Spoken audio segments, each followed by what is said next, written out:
Começa agora o Stage Life Podcast, um podcast sobre a vida nos palcos. Eu sou Daniel Duarte, produtor técnico e executivo, e se você está vendo algum show gringo rolando no Brasil, é muito possível que a nossa convidada faça parte dele. Olá, pessoal. Eu sou Luciana Chama, produtora artística e tour manager. Acho que minha frase é socorro, né? Não é frase, é uma palavra, mas acho que no momento é isso. Socorro, galera. Eu sou Tatiana Galvão, sou produtora executiva e só para falar que faltam 2 meses e meio para acabar o ano. Vixe Maria. Meu Deus. É isso, é nesse climão bom que a gente recebe a Lulu. Cara, muito obrigada por você estar aqui com a gente, por disponibilizar o teu tempo. A tua presença aqui significa muito pra gente. Imagina. Você é um profissional fora de série, é referência no mercado. E é isso, obrigado por estar aqui com a gente hoje. Eu que agradeço, Dani, o convite. Imagina, sempre um prazer papear com vocês, encontrar e por que não compartilhar. Beleza, ó, esse início de programa é justamente para você falar das suas redes sociais, se você quiser, Instagram, essas coisas, pra galera te seguir e saber quantos anos de experiência você tem e com quem ou em que área você atua hoje. Com minhas redes sociais, eu vou dar no momento o Instagram, caso a galera queira, seguir, enfim, que é luciana.chama. Diria que no momento eu estou aqui num processo de desenvolvimento, criando projetos. Eu tenho um espírito empreendedor, então eu brinco que a minha depressão é ativa. Eu não consigo, porque, não teve como, altos e baixos nessa pandemia, de emocional, acho que tá todo mundo sofrendo isso um pouco. Muito. Nós, profissionais, não só de entretenimento, mas de estrada, acho que mais sofreu, realmente paramos. Então, eu tô aqui tentando, enfim, me reinventar, tentando ir pro online, mas também não deixando de tentar criar palco, sabe? Acho que é isso que eu quero tentar fazer. E são quantos anos de experiência que você tem? Dani, tô fazendo 20 anos esse ano, agora em novembro. Ah, que beleza, maior de idade já. Pois é, então. Exatamente. O grosso do perfil do meu cliente sempre foi internacional. Quer dizer, que já fiz muitos artistas nacionais, mas nunca acompanhando o artista, e sim trabalhando em projetos pontuais. Uhum. Comecei minha vida profissional no Bourbon Street Music Club, que é um clube de jazz e música negra aqui em São Paulo, em Moema. Existe até hoje. Um clássico. Nos meus 20 anos de carreira, o Bourbon tem mais um pouquinho. Então, comecei com shows de pequeno e médio porte, e aos poucos fui caminhando pro mainstream. É justamente nessa pegada que você falou anteriormente da tua experiência fora do país que a gente começa o papo, assim. O que eu queria saber de início? O curso de Music Business que você fez lá fora, ele, além da noção de negócio e de gestão, ele também te forma como uma produtora, na forma prática, falando, ou ele é mais voltado só para esse lado de gestão? O prático eu me formei realmente na estrada. Uhum. Não foi lá, não. Uhum. Os anos de experiência que me formaram produtora, Produtora é isso, Se forma fazendo. Na minha época não tinha curso de produção. Hoje tem, acho que na Embi Morumbi. Enfim, até aqui no Brasil tem algumas faculdades que tem curso de produção cultural, produção de eventos. Uhum. Na minha época isso não existia, Eu sou de 1979, vejam. Então eu fiquei tentando encontrar o que me desse um escopo maior de negócio mesmo, gestão de carreiras, enfim, todo o escopo do music business. Foi isso que eu fui fazer lá fora. Aqui não tinha nem sinal disso. Uhum. Então, quando eu descobri que existia um curso disso, eu fui atrás de fazer. Para mim foi muito importante, porque abriu todos os horizontes realmente, mudou minha visão de mundo e dos negócios. Lá eu tive a oportunidade de ter como professores players muito quentes no mercado. Foi através disso e também dos relacionamentos deles, porque eles traziam convidados, outros executivos para palestrar. Foi através de uma dessas oportunidades que eu consegui estágios lá, E para quem quiser seguir esse mesmo caminho, qual é a instrução que você consegue dar? Qual foi, de fato, a escola que você fez lá fora? Enfim, qual é o caminho para essa galera? Olha, eu fiz a UCLA Extension, Não é isso. Começa que você tem que sair do país, Então, isso já existe esse custo, Eu fui um pouco na cara e na coragem, tá? Não foi planejado, mas não existia muita grana envolvida. Então, eu tive que trabalhar de várias coisas lá para poder me sustentar. Eu consegui ainda alguns estágios remunerados, mas nos Estados Unidos isso não é muito muito comum, especialmente em Los Angeles, especialmente na nossa área. Mas eu acho que hoje a Full Sail em Orlando, eu acho ela uma das mais legais. Na nossa área tem uma estrutura muito bacana. Eu quase fiz de novo outra, só para ir para lá.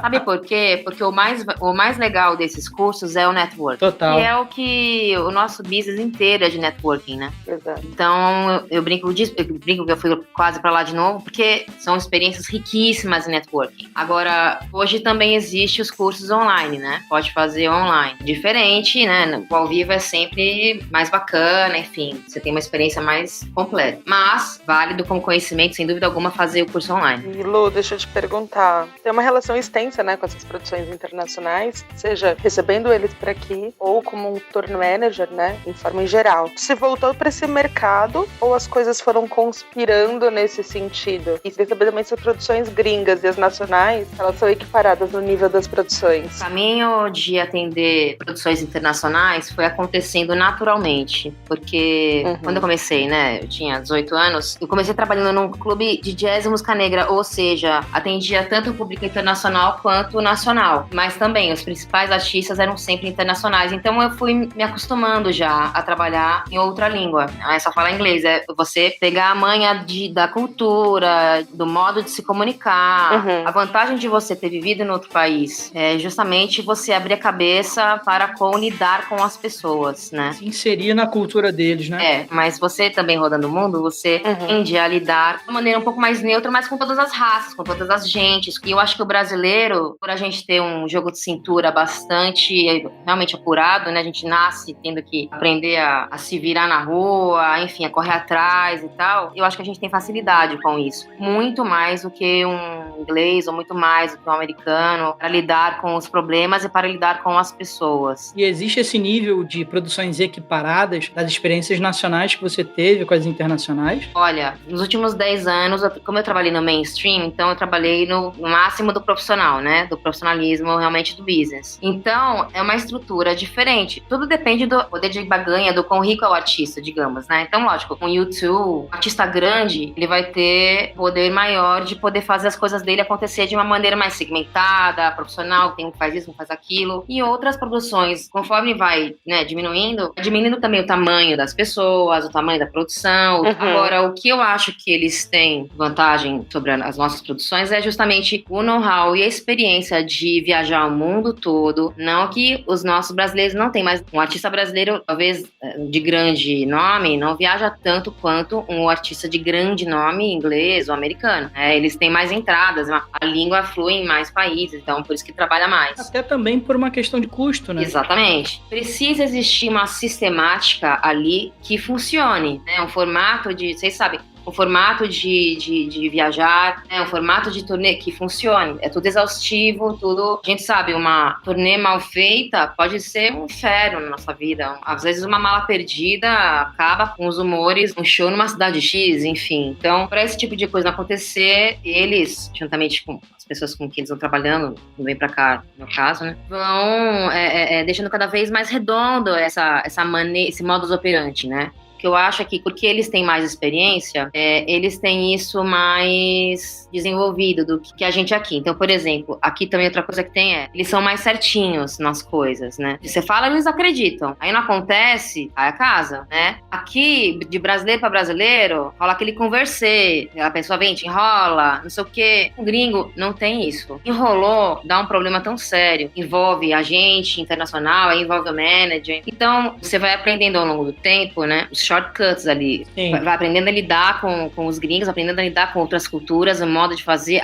Não, então, putz, quando alguma coisa dá errado ou está para dar errado, é fundamental que se comunique o quanto antes, o mais rápido possível, para não haver surpresas, para todo mundo trabalhar junto em prol da solução. E aqui, o que eu sinto, vocês me digam, vocês estão direto também na estrada aqui, tem lugares mais remotos do que eu, talvez, mas vocês sabem, né, brasileiro às vezes é foda, tipo, te enrola, tá chegando, não chega nunca nunca mais. Enfim. É complicado, mas eu acho que assim, essa régua, esse padrão, a gente vai pondo e limitando com o tempo. Porque pela característica do nosso mercado e das pessoas, a gente acaba aceitando esse tipo de comportamento. Lá fora, pelo que você está me passando, isso não acontece. Mas é porque também envolve a questão da cultura, da educação e da formação dos profissionais que a gente está falando. Lá fora, você tem a possibilidade de ter um motorista que optou por ser motorista. É verdade. Aqui, você tem motorista porque é o único emprego que aquele cara ou aquela mulher conseguiu ter para sustentar a família. Então, toda essa estrutura cultural e econômica, ela vai dando contorno no nosso mercado aqui, que, assim, claro que não é uma desculpa, mas que ajuda nessas características que a gente está falando, eu acho. Pelo menos, assim,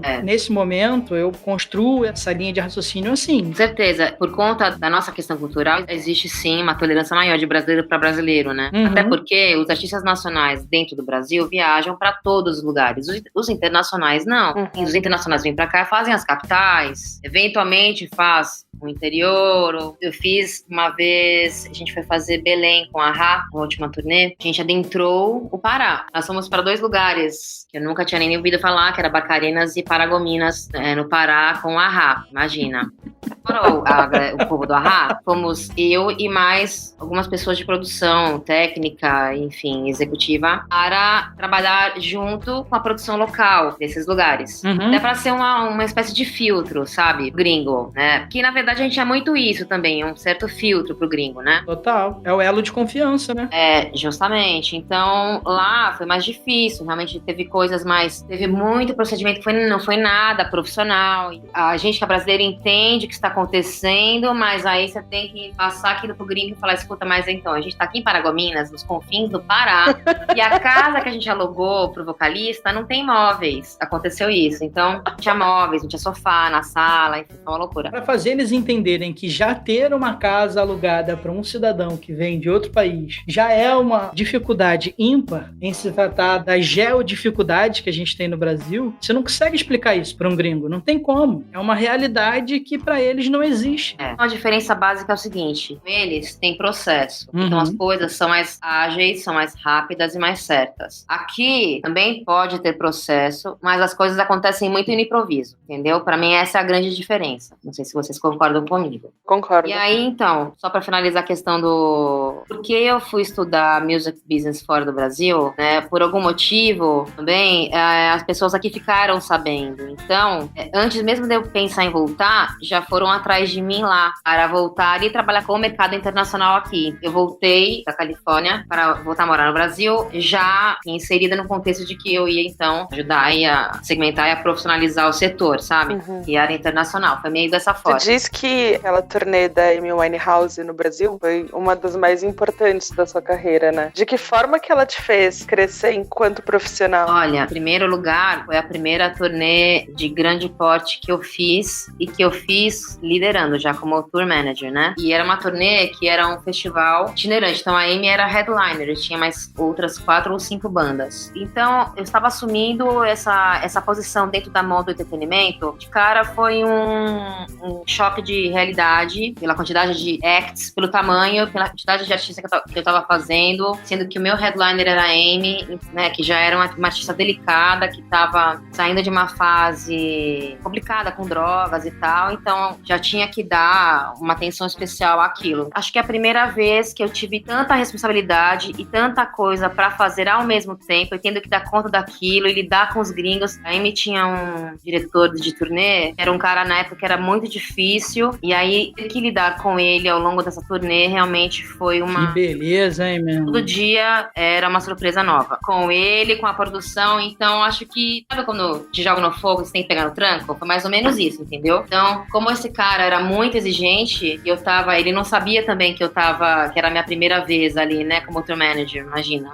E era bem com ele e com a Amy Winehouse, uma lenda, né. Mas foi ótimo, no final das contas, assim, lógico, eu apanhei um pouco, dei uns tropeços, mas como eu sou super perfeccionista, eu só contratei pessoas que eu confiava muito e já com muita experiência para serem da minha equipe, contratei pessoas que eram mais experientes do que eu, para eu poder conseguir atender no macro, né. Então... Essa é uma característica que eu vejo em pessoas que eu considero que são bons líderes. Por exemplo, você falou, como era a minha primeira atividade nesse formato, eu tratei de chamar profissionais que eram mais experientes e, capacitados do que eu para fazer aquela função. E isso não é uma coisa comum no nosso mercado, principalmente no mercado nacional. As pessoas, quando elas se deparam com alguém mais capacitado no meio do caminho, elas tendem a agir de uma forma muito defensiva. Elas não têm um pensamento ou um raciocínio de que aquela situação de se envolver com alguém mais capacitado vai te ajudar no seu desenvolvimento pessoal. Exatamente, as pessoas têm medo no geral, né? Medo de perder o lugar. Eu não tenho esse medo, porque primeiro, eu já tinha, o meu lugar ali eu tinha conquistado, e eu acho que isso é pra vida, né? Sim, total. E eu precisava fazer acontecer. Então, assim, o time é fundamental. Eu geralmente contrato pessoas melhores que... assim, não a equipe toda. Eu gosto de talentos complementares, principalmente pessoas que pensam diferente de mim. Isso aí, porque a diferença é que faz os degraus serem andados com passos maiores, né? Lógico, e também é o seguinte, se tá todo mundo concordando com você, então alguma coisa deve estar errada, porque o contraponto é fundamental pra você pensar de outras formas, às vezes se tá certo, se não tá, enfim, é bom ter alguém, é sempre bom ter alguém pessimista por perto. Sim, total. Você passou por alto desse lance de, porque quando eu fui fazer o curso lá fora, que eu terminei, as pessoas aqui no Brasil, elas meio que já sabiam e acabavam me convidando para trabalhar, recebendo esses artistas ou essas possibilidades internacionais, muito por conta disso. Foi nesse momento que as empresas como a Movie Concerts, a Mondo, XYZ, elas passaram a buscar o teu perfil, ou a busca dessas empresas pelo teu perfil profissional veio em algum outro momento? E como é que foi essa tua entrada, esse teu início de relação com essas empresas? Deixa eu pensar como é que eu posso te responder isso. Olha, tô falando de 2007, né? Em 2007, acho que a demanda por shows internacionais, ela começou a crescer, né? Nos anos 2000 pra frente. Eu acho que foi no final ali, 2008, 2009, 2010, que foi quando eu voltei. Tava pegando fogo mesmo, assim, começando a pegar fogo. Então, eu acho que, meio que sem querer, dei uma sorte, assim, eu estava me preparando sem saber que daqui a pouco ia ser um momento oportuno pra realmente eu poder inserir todo o conhecimento que eu estava adquirindo, enfim, né? O talento que eu estava desenvolvendo. Foi meio como uma luva, assim, sabe? Que as coisas aconteceram. Não tinha muita gente especializada disso na época. O que existia era muito... As pessoas que faziam isso era muito pontual. A Fabi Lian, acho que era uma das poucas, ou únicas, talvez. A Fabi é lá da OnStage, né? Isso, a Fabi que depois abriu a OnStage Lab, né? Mas acho que fora isso, assim, profissionais que focassem a carreira... Porque não tinha também uma demanda de show internacional que a pessoa pudesse se especializar nisso, né? Então acho que a gente teve uma década bastante produtiva nesse sentido, essa última década. Vamos ver agora como vai ser. Então foi dessa forma. Eu fui correr atrás, acho que num momento que ninguém estava correndo atrás disso especificamente. Eu nem sabia que eu ia me especializar em produção artística, em gerenciamento de turnês e tal. Eu fazia isso em menor grau, né? Artistas de menor porte. Então, quando a Mondo me trouxe de volta pro Brasil, e aí eu comecei a desenvolver um trabalho de backstage com eles, logo eles perceberam que eu poderia me encaixar no perfil que eles estavam buscando, né? De alguém realmente que fosse assumir cuidado aí com os artistas internacionais. Foi mais ou menos dessa forma. E na Mondo você já era head, não? Sim, na Mondo já era head. Comecei com esse show da Amy. Depois que eu entrei na Mondo, metade de 2010, a gente durou pouco como Mondo, porque no ano seguinte já houve a fusão com o grupo ABC e viramos XYZ Live, né? E assim ficamos com esse nome por 3 anos. Assim, a relação com essas empresas foi o seguinte: no momento que eu peguei o primeiro show de grande porte, eu falei, bom, esse é o primeiro, né? Então, tem que arrasar de agora em diante. É igual o começo de show, né? Tem que arrasar de agora em diante, eu vou dar todo o meu sangue aqui, porque quando eu entrei, o ambiente era um pouco hostil. É um mercado que ele é grande, mas ele é pequeno, né? Ele é grande porque a gente faz eventos grandes, né? Mercadologicamente ele é grande. Exatamente. Mas o setor realmente de trabalhadores é muito pequeno. Então, ao longo do tempo, as pessoas começam a se interessar, é disputada a tapa, né? Os trabalhos trabalhos são disputados à tapa, porque é um mercado que todo mundo quer entrar, mas pouca gente consegue entrar, menos ainda consegue ficar. É desgastante, assim, em todos os sentidos, né? Inclusive emocionalmente, entendeu? Porque é um nível muito alto de exigência, uma margem de erro muito pequena, especialmente no que eu faço. Então conta pra gente, o que você faz? Quais são as suas funções de uma rede de logística e de relacionamento artístico? E quais são os conhecimentos imprescindíveis que alguém com esses cargos tem que ter? Certo. Bom, o que eu faço? Vamos dizer assim, eu gerencio as turnês, eu faço a produção... Eu tava esperando você responder tudo, eu faço tudo. Peraí, quantas horas você tem? Até hoje eu tenho um pouco de dificuldade de descrever, mas é assim. Vamos marcar mais umas 3 sessões de gravação e aí dá tempo de falar. Exatamente. Nossa, gente, mas é que são tantas emoções. É o seguinte, eu cuido da produção do palco para trás e para fora do venue, é o que eu costumo dizer. Então, o que é isso? Eu, como autônoma, trabalhando com artista direto, eu faço tudo. Mas no contexto onde eu sou inserida hoje, né, ou até ontem, de grandes shows e artistas mainstream e tudo mais, foi tudo segmentado, né? Eu cuido da parte humana, de backstage, de camarins, de transporte, da parte de logística, assim. A parte de logística não é só o transporte em si, né? É toda a movimentação de pessoas. Então, desde isso de trabalho, para gringos poderem trabalhar legalmente por aqui, né? Até malha aérea, né? Passagens aéreas, fretamento de aeronave, ou de embarcação, qualquer coisa, como eu trabalho com artistas que são, enfim, popstars, rockstars e tal, ainda tem um trabalho específico que de camuflagem, né? Eu trabalho direto com artista, então assim, que é uma coisa um pouco concierge, sabe? Até atender desejos, caprichos, vontades do cara que tá fora de casa, está no Brasil e quer fazer coisas, ir em restaurantes, conhecer pessoas, ir em festas e tal. Até isso, né? Esse atendimento, que tem que desenrolar coisas com pessoas, até desenrolar a imigração, Receita Federal nos aeroportos, né? A liberação disso, porque um rockstar, um popstar, ele não sai normal lá no desembarque em Guarulhos, né? Então, tem todo um trâmite para ele sair de uma maneira que ele não seja visto, porque dependendo da quantidade de gente que ele atrai no aeroporto. Então, por exemplo, o Iron Maiden, que vem com o avião todo pintado e tal, né? Adesivado, o pouso daquele avião é um acontecimento, é um evento por si só. Eu tô imaginando a galera do Iron saindo no aeroporto de Guarulhos, assim, sabe? No meio do Terminal 3. Não, é impraticável, não dá. Ainda que o Steve Harris fez isso, né, o baixista, porque ele veio com a banda, quando ele veio com a banda só dele, o Young Lions, então era só um Maiden. Então a gente disfarçou, mas ainda assim vai gente, né? Não sei como que as pessoas descobrem tudo, enfim. Fã é uma raça que precisa ser estudada. Eu sei, mas aí é o seguinte...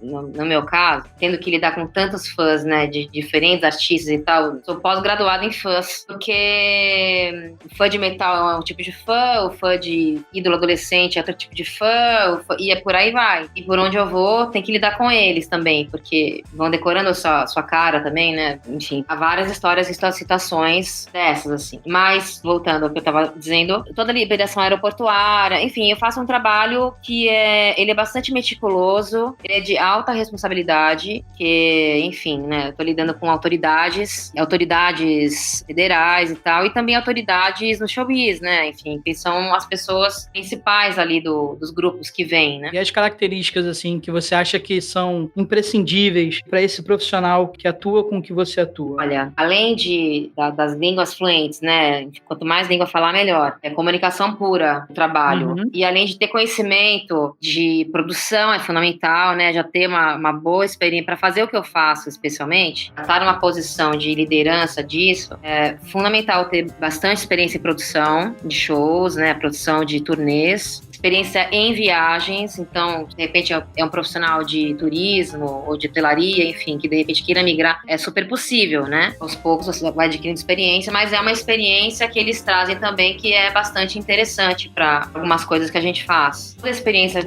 com o turismo que você tiver na sua vida é válido, que é sair de situações de apertos, né, em lugares, enfim, saber se virar, tem que saber se virar na vida. Ficou perdido, sei lá, lá em Paragominas, não tem isso aqui, tem que saber voltar pra casa. É o jogo de cintura, né, bicho? Jogo de cintura. E, mais importante, acho, talvez, é inteligência emocional. Nossa, isso é maravilhoso. Você foi na ferida. Então, aquele profissional que logo explode, que logo esquece, não é pra você. Porque precisa de um autocontrole muito grande, a gente engole muito sapo, e é uma arte, engolir sapo é uma arte. É impressionante a quantidade de imbecil que a gente compartilha, né, no nosso mercado, assim. Eu não consigo entender como é que as pessoas que trabalham na nossa área, que é uma área que necessita de uma fluência em comunicação, Exatamente. como é que as pessoas são tão mal educadas e grosseiras? Exatamente. Enfim.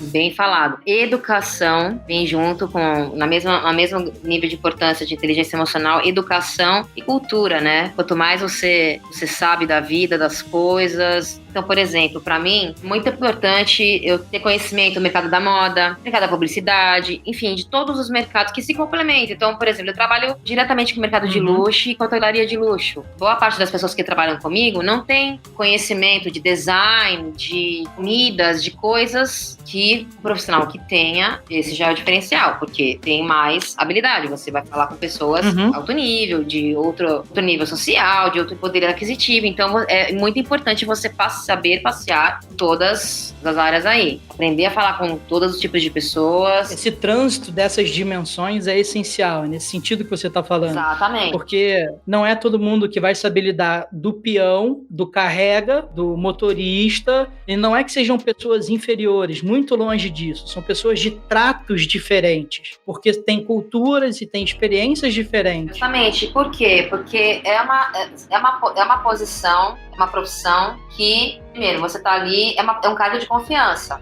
E qualquer movimento operacional que a gente tenha que fazer são movimentos que requerem que você estabeleça uma relação de confiança com quem quer que seja. Então, para você conseguir estabelecer uma relação de confiança com quem quer que seja de uma maneira rápida, porque a gente sabe, né, na estrada, nos shows, as coisas acontecem de uma maneira muito dinâmica. Você tem que aprender a falar com essas pessoas. Desde o carrega, até o artista, até o delegado da Polícia Federal, até o PM que vai estar liderando a escolta, até o dono do venue, e não é fácil, porque você tem que lidar com todo tipo de gente o tempo todo, o dia inteiro. Então, essa alternância aí tem que estar no sangue, e a gente adquire isso como? Com tempo, com experiência, com... Convivência. Convivência, muito importante, convivência. Lu, a gente esteve junto fazendo o Z Festival lá. Eu tava com a Isa e você tava como dona da porra toda lá no festival. Camila Cabello, né? Era Camila Cabello.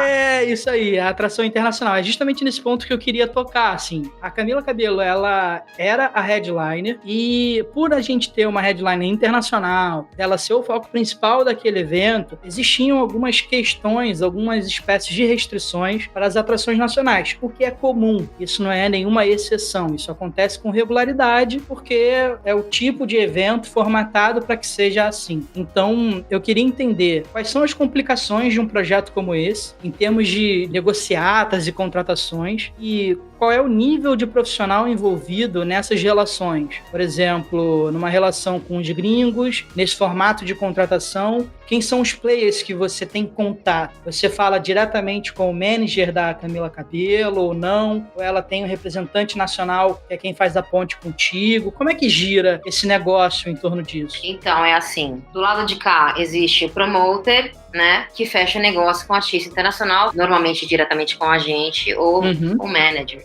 né, o empresário. A partir desse momento, a produção cai no nosso colo, né? Nosso de quem? Dos produtores. Produtor técnico, produtor executivo, produtor artístico. Esse sou eu. Então, eu lido diretamente também com o tour manager e o production manager do artista, que é o gerente da turnê do cara e o diretor técnico do cara. Então, eu lido com as pessoas que estão liderando as turnês. Eu também falo com o agente, eu também falo com o empresário, dependendo da situação, mas não numa questão de negociação. Normalmente, as negociações vêm para mim fechadas.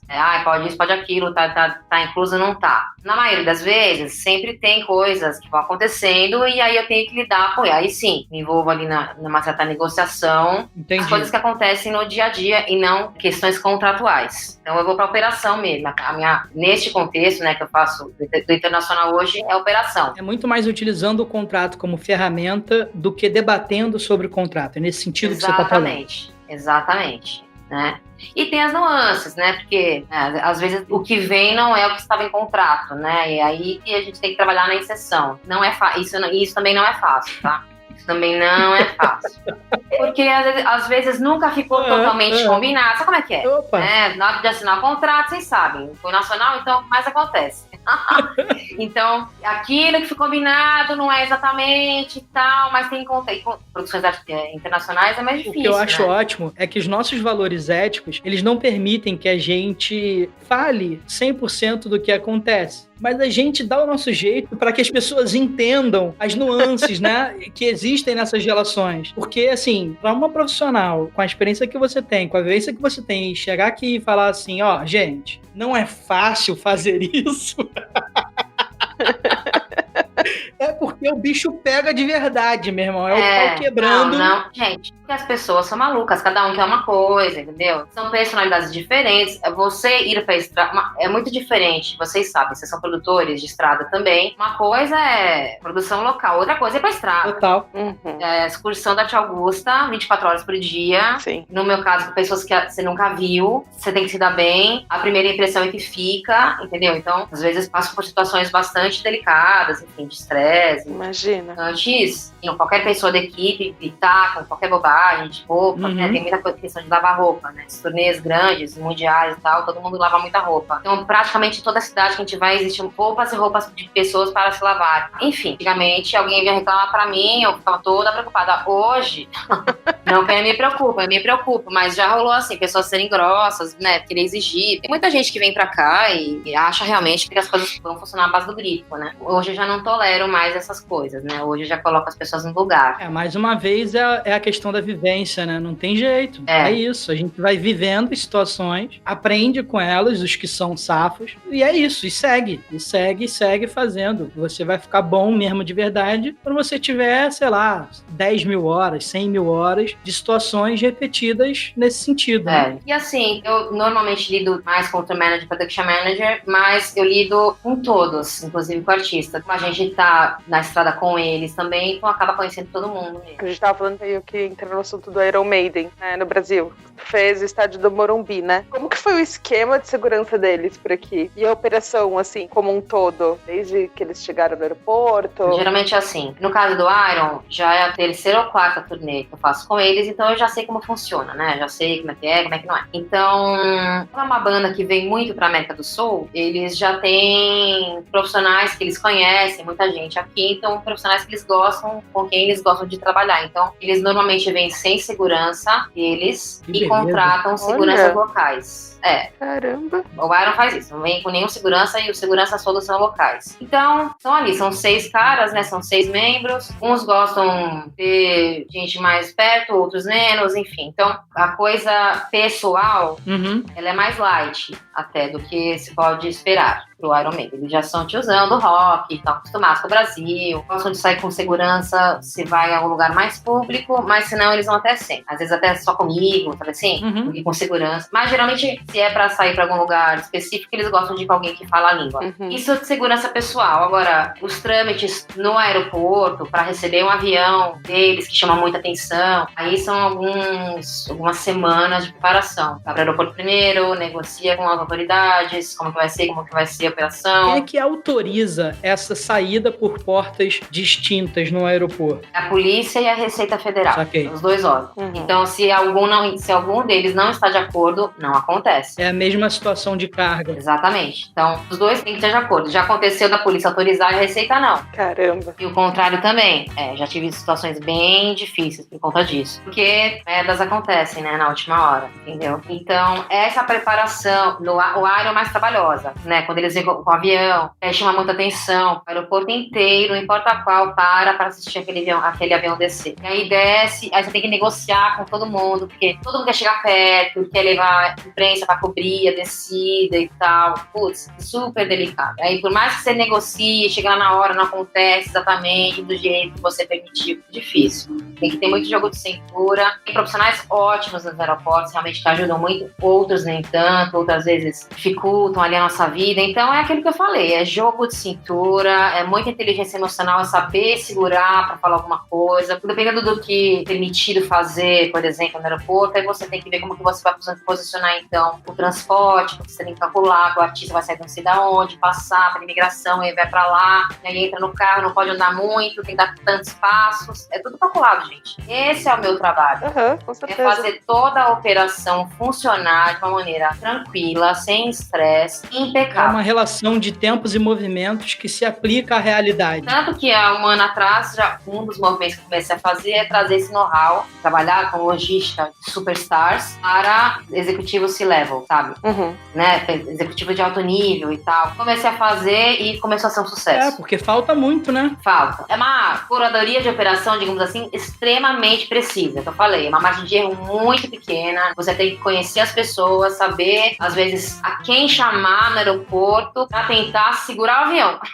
Não decolar na hora que ele tá programado para decolar e aí vai atrasar tudo, mas se você souber com quem falar, você consegue. Se precisar ligar para casa do cônsul, você tem que ter o número. Exatamente. Lu, na pesquisa que eu fiz pra gente bater esse papo aqui, deu pra perceber que você tem um envolvimento bom, assim, com as questões feministas e que você incentive e contribui para que cada vez mais mulheres assumam posições dentro do mercado e, sempre que possível, em posição de liderança. Nesses 20 anos que você tem de experiência, você notou avanço nesse sentido? E se teve avanço, ele aconteceu numa escala, numa média de progressão boa ao longo do tempo? Como é que você julga isso? Legal que você falou isso. Nunca pensei dessa forma, de direcionamento mais feminista, mas é verdade. As suas equipes têm muitas mulheres envolvidas. É visível isso, é bem visível. Sim. Eu acho que de alguma forma eu quis, sem querer, no início, sem querer, equilibrar um pouco, porque realmente é um ambiente bastante, era pelo menos, né? Bastante masculino. E eu acho que até para o que eu faço,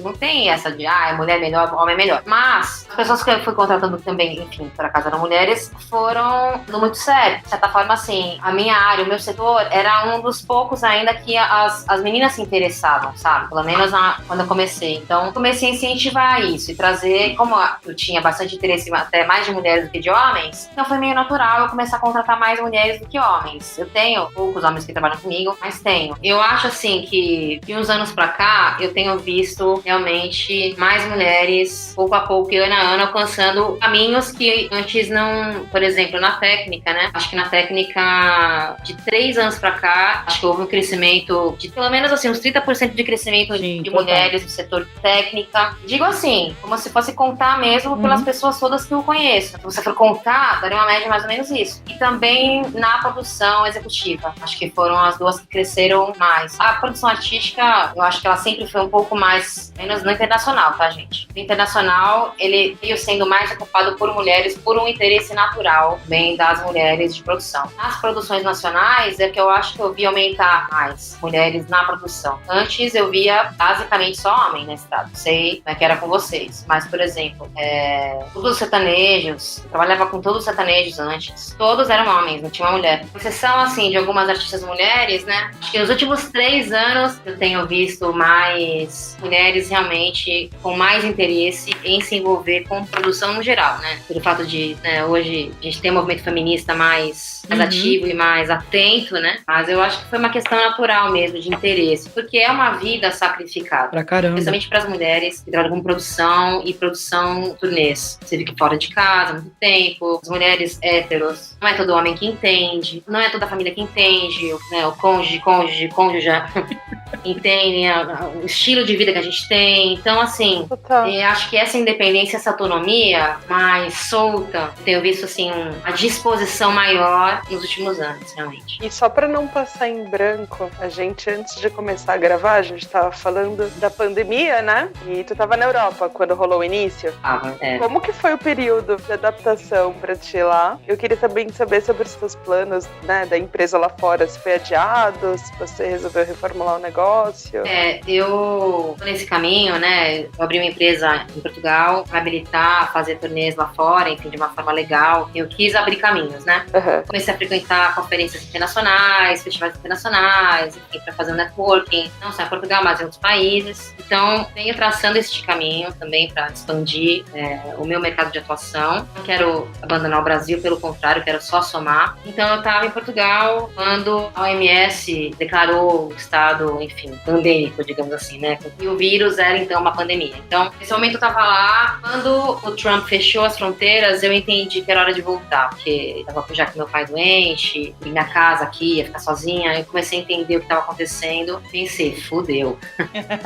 Hora de voltar. Já estava lá fazia 1 mês e meio. Eu ia ficar uns 4 meses no total. Ai, fiquei muito triste, cara. Mas 1 mês e meio que eu tava lá, enfim, aí aconteceu isso, voltei. E também, desde então, sem viajar. E é da primeira vez em muitos anos, eu fico tanto tempo sem viajar e na minha casa. Então, assim... É muito doido isso. É muito difícil. Realmente, pra quem viaja bastante, ficar só em casa... Eu vou te falar, assim, eu não sei se é pela minha experiência, que ainda não é de 20 anos, mas eu me surpreendi com a fragilidade do nosso mercado. Eu sempre soube que era uma questão de muito, entre aspas, luxo ir para eventos. É claro que não é só luxo, as pessoas dependem disso. Cultura é vida e é história. Cara, me surpreendeu muito a nossa fragilidade, assim. A gente aqui internamente, no podcast, a gente já tinha trocado essa ideia e falado que não tem mais espaço para o tipo de profissional que atua em uma única frente com uma única fonte de renda. Isso é um fato. Enfim, isso pegou geral de surpresa e vai mudar o nosso mercado. Já vem mudando ao longo dos meses, mas enfim, vamos nessa. A gente está chegando no momento em que a gente faz umas perguntinhas, Lu. São 3 perguntinhas. Elas são mais de um setor de curiosidade, propriamente dito, do que sobre produção. E aí, para começar, eu queria saber como é que foi a experiência da tua participação na aula da Fabiana Lian, lá na OnStage Lab. Fui palestrar e ajudei a Fabi a levar o curso para a Faculdade de Getúlio Vargas, né? Que irado. Então, lá eu participei bastante. Eu participava como speaker de todas as aulas. A Fabi dava aula e eu comentava os casos. Como é que foi? É sempre muito legal. Eu gosto bastante de conversar com os alunos. É muito legal você ter realmente pessoas interessadas em adentrar o seu ambiente. Porque quando eu comecei, sabe, não tinha gente que queria fazer isso, entendeu? E aí hoje, irem atrás, procurar fazer faculdade, produção e tudo mais, é sempre muito... gratificante. Gratificante, assim, e um certo lisonjeio, sabe? Parece assim que finalmente é um ofício reconhecido, que realmente não é fácil fazer. Tem que ter e desenvolver uma expertise, né? Uhum. Então é muito legal poder trocar. Eu gosto bastante de compartilhar conhecimento. E vale observar para quem estiver ouvindo a gente, que a Fabiana Lian, ela também tem um podcast, também fala sobre produção, chama Sociedade Secreta, em todas as plataformas, e vale ir ouvir sim, porque é muito legal. Pois é, como meu amigo Sérgio Martins também, ela faz um podcast. Exato. E vamos para nossa segunda pergunta de curiosidades. O que os Beatles representam na tua vida? Cara, por causa da minha tatuagem, né? Tem uma tatuagem dos Beatles sombreada no braço. Eu acho que quando eu fui escolher o que marcar na minha pele, foi um pouco isso. Eu sabia que tinha que ter a ver com música. E daí eu pensei se eu tivesse que resumir, né, em uma banda, todo o amor, e não só o meu amor pela música, mas acho que toda a excelência em artistry, em composição, em tudo, acho que é a banda que representa, acho que o símbolo máximo, assim, pra mim. Também porque acho que os meus pais gostavam muito, ouviam muito quando eu era criança, então desde sempre cresci ouvindo os Beatles, né? Foi uma fase que eu tava viciada no show do Cirque du Soleil, Love, dos Beatles, que é maravilhoso esse show, tá em Las Vegas. Bom, agora parado. E aí foi nesse momento da minha vida, acho que eu tinha 20 e poucos anos, nesse momento da minha vida que foi uma explosão de amor, realmente, um reencontro com essa banda. Então foi nesse momento, inclusive, que eu tatuei. Que maneiro, cara. Vem cá, de todos os lugares do mundo que você já conheceu, qual deles te cativou mais e qual que tem bom mercado de produção que você acha que os brasileiros se encaixariam bem, assim? Olha, eu ainda não conheço, assim, tantos lugares, eu conheço alguns, mas eu acho que todas as grandes cidades me encantam. Eu vivo um momento apaixonada por Barcelona. Agora, eu acho que Londres, Nova York são os lugares sempre com mais oportunidades. Ainda que seja mais difícil, a gente sabe. Uhum. Como São Paulo, né? que sempre vai ter oportunidade, como lá, né? Também. Sempre vai, de alguma forma, tentar alguma oportunidade. E essas grandes cidades que você citou, qual que você acha que brasileiros se encaixariam bem? Olha, eu acho que brasileiro se encaixa bem em qualquer mercado, mas nenhum é fácil. Mesmo esses que eu citei, Londres, Nova York, tem mais oportunidades também, é super difícil de consegui-las. Mas ainda assim, eu acredito que é isso. Eu acho que são essas cidades. A gente está chegando na parte final do programa. Tem as 3 perguntas finais, que são as mesmas que a gente faz para todos os convidados. No início da tua carreira, passou pela tua cabeça que você estaria hoje, como você tá, aonde você tá e fazendo o que você faz com a responsabilidade que você tem? Não. Não, ponto. Não, né?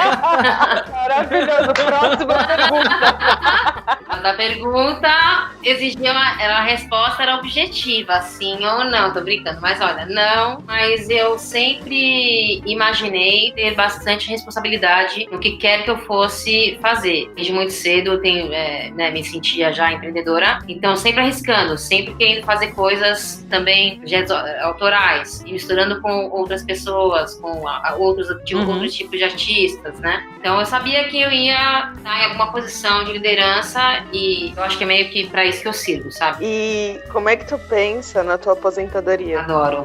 Gente... Eu amo fazer essa pergunta. Amo! Todo convidado dá uma... Então... Gente, a minha resposta é a seguinte. Honestamente, eu acho que eu nunca vou me aposentar. Em primeiro lugar, porque é uma vida muito instável, né? E assim, não existe pra gente planejamento de carreira, é uma coisa que você tem que correr atrás. Então, assim, é necessário que você tenha momentos de picos de dinheiro na vida pra você. E você guardar pra você pensar numa aposentadoria. Mas a minha aposentadoria, eu digo que não vou ter, porque eu quero estar sempre crescendo e expandindo. Então, hoje, como produtora, em posição de liderança, amanhã como empresária e tal. Então, a minha aposentadoria é ser empresária.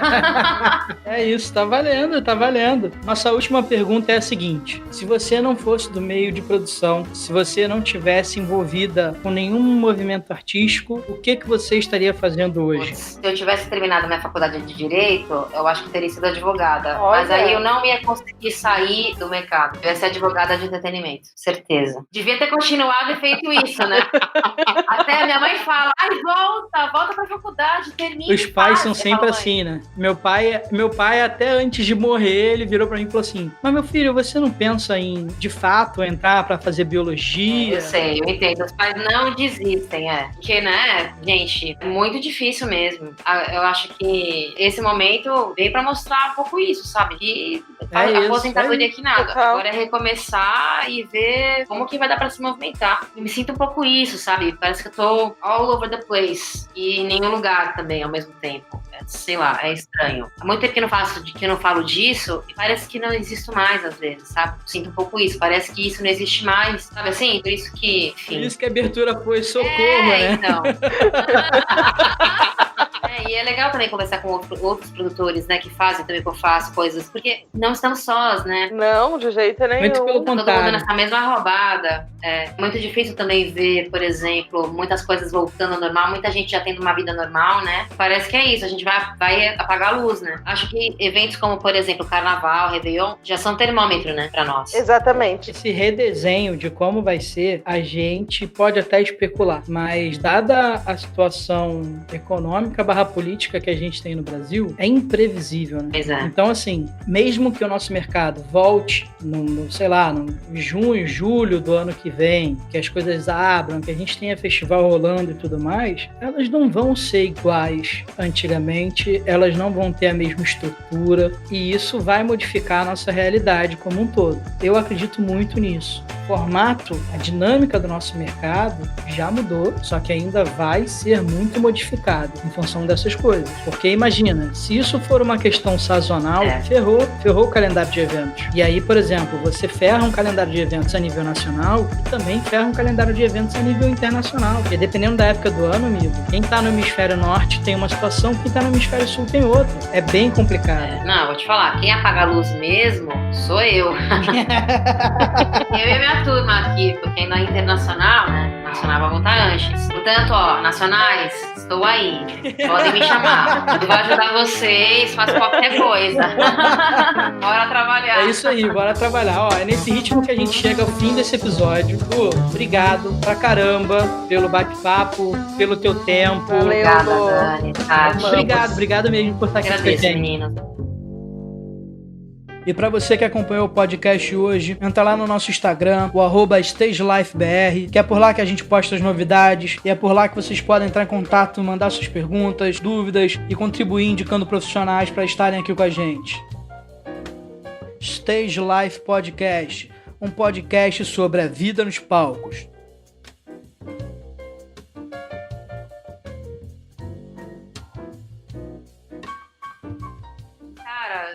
Eu viajo, eu começo a falar uma parada, eu me emendo na outra e tal, e às vezes não dei a resposta que Não, é vocês estavam isso. procurando. E Não, outra, não. se isso acontecer de fato, eu uso isso como desculpa para te trazer aqui de volta, entendeu? Ótimo, eu adoro conversar, pode me chamar sempre. Gosto disso.